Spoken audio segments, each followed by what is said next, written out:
جب ملک الموت آئے نا ہمارے نبی صلی اللہ علیہ وسلم کی روح قبض کرنے کے لیے، اور ہمارے نبی صلی اللہ تعالیٰ علیہ وسلم پر بخار کی شدت طاری ہے، 13 دن پہلے سے ہمارے نبی صلی اللہ علیہ وسلم کو بخار آنا شروع ہوا، اور آپ صلی اللہ تعالیٰ علیہ وسلم وصال سے 3 دن پہلے مسجد نبوی میں تشریف لائے، اور آپ صلی اللہ علیہ وسلم نے اپنی امت کو مخاطب کیا، صحابہ کو مخاطب کر کے فرمایا کہ اے میری امت والوں، اے صحابہ، اگر میں نے تم میں زیادتی کی ہو تو مجھ سے بدلہ لے سکتے ہو، اگر میں نے تم سے کبھی کوئی بات کہہ دی ہو اور تم مجھ سے بدلہ لینا چاہتے ہو تو آج مجھ سے بدلہ لے سکتے ہو۔ تو صحابہ کرام میں ہلچل مچ گئی، صحابہ رونے لگے۔ آقا علیہ السلام نے فرمایا کہ شاید آج کے بعد میں تمہارے سامنے بیٹھ کر خطبہ نہیں دوں گا، شاید میرا یہ آخری خطبہ ہے۔ صحابہ کرام پریشان ہو گئے۔ پھر آپ صلی اللہ علیہ وسلم نے فرمایا اگر میں نے کسی پر زیادتی کی ہے تو مجھ سے بدلہ لے سکتا ہے۔ ایک شخص کھڑا ہو گیا، اس کا نام تھا عکاشہ، کہنے لگا کہ یا رسول اللہ صلی اللہ علیہ وسلم، میں آپ سے بدلہ لینا چاہتا ہوں۔ تو صحابہ پریشان ہو گئے کہ یہ کیا کہہ رہا ہے، کیسا بدلہ؟ اس نے کہا کہ آپ نے ایک مرتبہ میری پیٹھ پر ایک کوڑا مارا تھا، درہ مارا تھا، اور اس وقت میری پیٹھ ننگی تھی، تو مجھے بدلہ چاہیے۔ آپ صلی اللہ علیہ وسلم نے فرمایا اے عکاشہ، بتا وہ درہ کون سا تھا، یاد دلاؤ مجھے، بتاؤ وہ کون سا درہ تھا۔ کہا فلاں فلاں درہ تھا۔ آپ نے فرمایا وہ تو میری بیٹی فاطمہ الزہرا کے یہاں ہے، اے سلمان فارسی جاؤ میری بیٹی کے یہاں سے وہ درہ لے کر آؤ۔ سلمان فارسی دوڑے دوڑے روتے ہوئے پہنچے سیدہ فاطمہ الزہرا کے دروازے۔ اے سیدہ طیبہ طاہرہ، وہ فلاں فلاں جو درہ ہے وہ اللہ کے نبی صلی اللہ علیہ وسلم نے طلب کیا ہے۔ سیدہ نے فرمایا اے سلمان فارسی، آخر میرے بابا جان کو درے کی اس وقت کیا ضرورت پڑی؟ کہا وہ عکاشہ کہہ رہا ہے کہ مجھے آپ سے بدلہ چاہیے، اور وہ کہہ رہا ہے کہ یا رسول اللہ آپ نے مجھے مارا تھا، مجھے بھی اپنا بدلہ لینا ہے۔ سیدہ فاطمہ الزہرا کی آنکھوں میں آنسو آ گئے، فرمانے لگی، اپنے بچوں سے فرمایا امام حسن امام حسین سے کہ بیٹا جاؤ اور مسجد نبوی میں جا کر اس عکاشہ سے کہنا کہ اے عکاشہ میرے نانا بیمار ہیں، تم جو میرے نانا سے بدلہ لینا چاہتے ہو، میرے نانا سے بدلہ نہ لے کر ہماری پیٹھ پر ایک نہیں 100 درے مار لو، لیکن ہمارے نانا اس وقت سخت بیمار ہیں، ہمارے نانا سے بدلے کی بات مت کرو۔ یہ دونوں بچوں نے آ کر امام حسن امام حسین جو معصوم ہیں ابھی، آ کر جیسے ہی مسجد نبوی میں عکاشہ سے یہ بات کہی ہے کہ عکاشہ مجھے میری پیٹھ پر درے جتنے جاؤ مار لو، لیکن میرے نانا سے بدلہ لینے کی بات مت کرو۔ صحابہ میں کوہرام مچ گیا، صحابہ پریشان ہو گئے، اللہ کے نبی صلی اللہ علیہ وسلم کی آنکھوں سے آنسوؤں کا سمندر جاری ہو گیا۔ آپ نے اپنے دونوں بیٹوں کو اٹھایا، اپنے گود میں بٹھایا، اور عکاشہ کو وہ درہ پکڑایا، اور آپ نے فرمایا اے عکاشہ میں نے ساری زندگی کبھی کسی کے سامنے اپنا کرتا نہیں اتارا، بدلہ لینا چاہتے ہو آؤ میرے ساتھ حجرے کے اندر۔ آقا علیہ السلام نے جیسے ہی اپنے قمیص کو اتارا، عکاشہ نے مہر نبوت، عکاشہ کی نگاہ مہر نبوت پر پڑتی ہے جو حضور صلی اللہ علیہ وسلم کے کاندھے پر جگمگا رہا تھا۔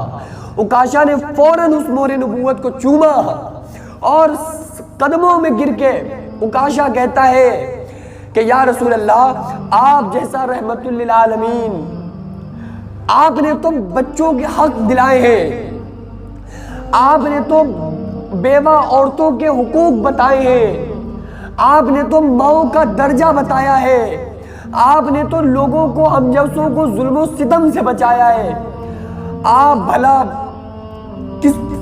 مجھ پر کیسے کوئی ظلم کر سکتے ہیں، آپ کیسے مجھ پر کوئی زیادتی کر سکتے ہیں؟ لیکن یا رسول اللہ جب آپ نے آخری خطبہ دیا، آپ نے اس طرح کی باتیں کی، مجھے خیال ہوا شاید آج کے بعد آپ کو دیکھنا میسر نہیں ہوگا، اور میری دل کی تمنا تھی کہ کبھی وہ موقع ملے کہ آپ کی مہر نبوت کو چوم لوں، تو پھر میں نے اس سے زیادہ بہتر اور کوئی وقت نہیں سمجھا، یا رسول اللہ مجھے آپ معاف فرما دیں۔ تو پھر آقا علیہ السلام گھر پہ تشریف لائے، اور آپ صلی اللہ علیہ وسلم کی حالت جو تھی وہ اور خستہ ہوتی چلی گئی، آپ صلی اللہ علیہ وسلم پر بخار کی شدت طاری ہوتی چلی گئی۔ صحابہ فرماتے ہیں کہ وصال سے ایک دن پہلے ہمارے نبی صلی اللہ تعالیٰ علیہ وسلم حضرت مولا علی اور حضرت عباس کے کاندھوں پر ہاتھوں کو رکھ کے پیروں کو گھسٹتے ہوئے مسجد میں تشریف لائے اور آپ صلی اللہ تعالیٰ علیہ وسلم نے جماعت سے نماز کو ادا کیا۔ پھر آپ صلی اللہ تعالیٰ علیہ وسلم کا جب آخری وقت آیا، ملک الموت نے آ کر دستک دی اور اندر ایک عجیب سا ماحول ہے، سارے لوگ پریشان حال ہیں۔ جیسے ہی دستک دی تو اندر سے آواز آئی کون؟ اور آقا علیہ السلام کے گھر میں ایک رنجیدہ ماحول ہے اور حضرت ملک الموت نے فرمایا حل ادخلوک فی البیت، کیا مجھے آپ کے گھر میں داخل ہونے کی اجازت ہے؟ تو اندر سے سیدہ فاطمہ الزہرا نے فرمایا کہ میرے بابا بیمار ہیں، کون ہو تم جو تمہیں اجازتوں کی پڑی ہوئی ہے؟ تو آپ صلی اللہ تعالیٰ علیہ وسلم نے آنکھیں کھول کر بیٹی فاطمہ الزہرا کو دیکھ کر فرمایا بیٹی فاطمہ، تم جانتی ہو دروازے پر کون ہے؟ یہ وہ موت کا فرشتہ ہے جو بچوں کو یتیم بنا دیتا ہے۔ ارے یہ تو وہ ہے جو عورتوں کو بیوہ کر دیتا ہے۔ یہ تو تمہارے بابا کا مقام ہے کہ موت کا فرشتہ دروازے پر کھڑے ہو کے اجازت طلب کر رہا ہے۔ آپ صلی اللہ علیہ وسلم نے اجازت عطا فرمائی، ملک الموت اندر داخل ہوئے۔ السلام علیکم یا رسول اللہ، یا رسول اللہ سلام پیش کرتا ہوں۔ آقا آج سے پہلے کسی کے دروازے پر پوچھ کر نہیں گیا، نہ قیامت تک کسی کے دروازے پر پوچھ کر جاؤں گا۔ اللہ تعالیٰ نے فرمایا ملک الموت پوچھ کر اندر جانا، اجازت ملے تو جانا ورنہ واپس آ جانا۔ اور یا رسول اللہ صلی اللہ علیہ وسلم، اللہ نے فرمایا ہے کہ اگر اجازت ملے تو روح کو قبض کرنا ورنہ پھر واپس آ جانا۔ آپ کی کیا رائے ہے؟ آپ نے اس وقت بھی فرمایا قربان جاؤں اپنی آقا صلی اللہ علیہ وسلم کی ذات پر۔ آپ نے حضرت جبریل سے فرمایا جبریل جاؤ اور جا کر میرے اللہ سے پوچھ کر آؤ کہ میرے بعد میری امت کے ساتھ کیا کرے گا، پھر میں جواب دوں گا کہ مجھے چلنا ہے یا رہنا ہے۔ کیونکہ پہلی امتیں جو تھی بندر بن گئیں، خنزیر بن گئیں۔ اللہ سے پوچھ کر آؤ میرے بعد میری امت کے ساتھ کیا کرے گا، یہ بندر اور خنزیر تو نہیں بنیں گے۔ اور خدا کی قسم یہ دعا اگر ہمارے نبی صلی اللہ علیہ وسلم نے نہ کی ہوتی تو آج ہم اپنے گناہوں کے سبب بندر بن چکے ہوتے۔ لیکن قربان جاؤں اپنے آقا صلی اللہ علیہ وسلم پر کہ آپ صلی اللہ علیہ وسلم نے فرمایا جبریل جاؤ میرے رب سے پوچھ کے آؤ میرے بعد میری امت کے ساتھ کیا کرے گا، اکیلا تو نہیں چھوڑے گا، بندر خنزیر تو نہیں بنائے گا۔ اللہ تعالیٰ بھی ملاقات کے شوق میں تھا اور فرمایا جاؤ جبریل کہہ دو جا کر کہ آپ کی امت کا ساتھ دیں گے۔ اللہ کے نبی صلی اللہ علیہ وسلم نے پھر فرمایا اے جبریل قرۃ عینی میری آنکھیں ٹھنڈی ہیں، اللہم بالرفیق الاعلیٰ، اے اللہ بے شک اب مجھے اپنے پاس بلا لے۔ اور حضرت جبریل علیہ السلام اور تمام فرشتے کھڑے ہوئے ہیں اور جیسے ہی حضرت ملک الموت نے آقا علیہ السلام کے نبض پہ روح کو نکالنے کے لیے ہاتھ رکھا تو آقا علیہ السلام نے فرمایا کہ اے ملک الموت، اے اسرائیل رک جاؤ، میں یہ چاہتا ہوں کہ تم میرے بعد میری جو امت کی روح کو نکالو گے تو میں یہ چاہتا ہوں تم میری ساری امت کے گناہ آج محمد رسول اللہ کے سینے پر اتار لو، لیکن میری امت کی روح کو بڑی آسانی کے ساتھ نکالنا اور بڑی احتیاط کے ساتھ پیش آنا، بڑی آرام سے ان کی روح کو نکالنا۔ پھر آپ صلی اللہ علیہ وسلم نے حضرت ملک الموت کو روک دیا اور فرمایا رکو۔ پھر آپ نے پانی کا پیالہ طلب کیا، اپنے رحمت والی انگلیوں کو پانی میں ڈبویا، اپنے ہونٹوں پر لگایا اور فرمایا اے میری امت والو دنیا سے جا رہا ہوں، ایک پیغام دے کر کے جا رہا ہوں، الصلاۃ، نماز نہ چھوڑنا، نماز کو مضبوطی سے تھامے رہنا، وما ملکت ایمانکم، اور غلاموں، ماتحتوں، نوکروں، بیویوں، بچوں، جانوروں کے ساتھ اچھا سلوک کرنا، میری امت کے غریبوں کے ساتھ اچھا سلوک کرنا۔ پھر آپ صلی اللہ تعالیٰ علیہ وسلم کی روح کو لے کر فرشتے جب گئے ہیں، حضرت عائشہ فرماتی ہیں میں نے اتنے رونے والے کبھی نہیں دیکھے جتنے اپنے نبی صلی اللہ علیہ وسلم کے وصال پر دیکھے۔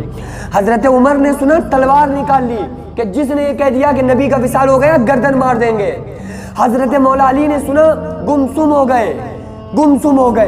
ایک صحابی نے سنا ان کو ہارٹ اٹیک آ گیا، فوراً ختم ہو گئے اور ایک عجیب سا ماحول ہو گیا، سارے لوگ مدینے، اور اس سے بڑی کبھی قیامت نہیں آئی۔ سب سے بڑی اگر دنیا میں کوئی قیامت ہے تو وہ ہمارے نبی صلی اللہ علیہ وسلم کا وصال۔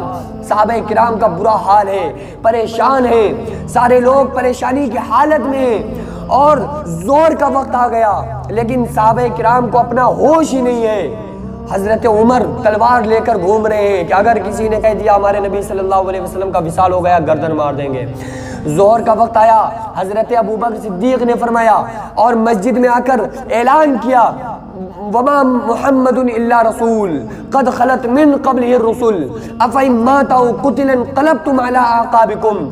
کہ لوگوں سنو، جو محمد صلی اللہ علیہ وسلم کی پرستش کرتا تھا، حضور صلی اللہ علیہ وسلم کی عبادت کرتا تھا، وہ سمجھ لے کہ اللہ کے نبی صلی اللہ علیہ وسلم کا وصال ہو گیا، اور جو اللہ کی عبادت کرتا تھا وہ سمجھ لے کہ اللہ تعالی ہمیشہ ہمیشہ رہنے والا ہے۔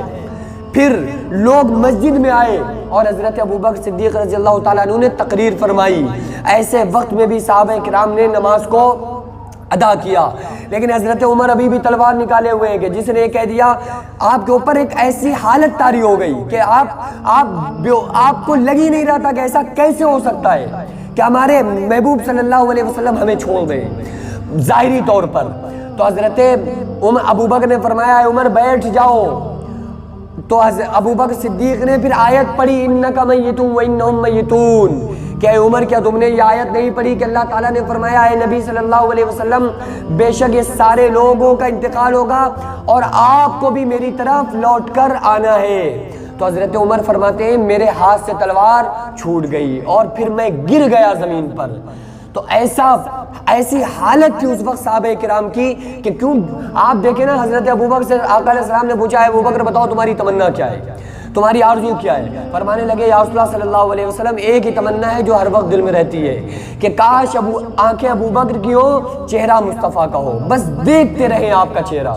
تو اب آپ سوچو کہ صحابہ کرام پر کیا گزری ہوگی، لیکن اس وقت بھی یہ حضور کے تعلیم یافتہ حضور کی صحبت میں بیٹھے ہوئے لوگ تھے، تو ایسے وقت میں بھی انہوں نے نماز کو پڑھ کر بتایا اور حضور صلی اللہ تعالیٰ علیہ وسلم کے دین کو پرموٹ کیا۔ جبھی تو آقا علیہ السلام نے فرمایا کہ 73 فرقے ہوں گے، ایک جنت میں جائے گا، وہ فرقہ جنت میں جائے گا جو میرے اور میرے صحابہ کے نقش قدم پہ ہوگا۔